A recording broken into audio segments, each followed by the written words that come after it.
বঙ্কিমচন্দ্রের বিড়াল প্রবন্ধে মার্জার এবং কমলাকান্তের কথোপকথন হয়েছে।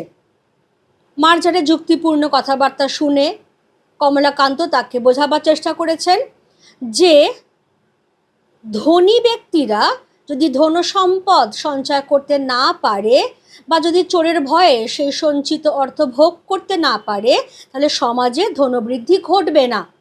তখন মার্জার বা বিড়াল বলেছে যে দেখো, সমাজে ধনবৃদ্ধির অর্থ মানেই হচ্ছে বলে কিছু একটা আছে, তুমিও জায়গাটা ভালো করে পড়েছ।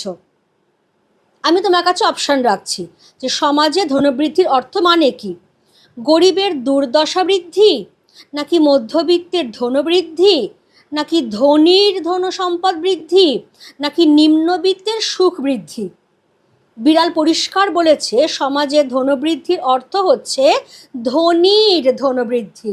তাহলে অপশান গ হলো আমাদের সঠিক উত্তর, ধনীর ধনসম্পদ বৃদ্ধি। আমি এখানে টিক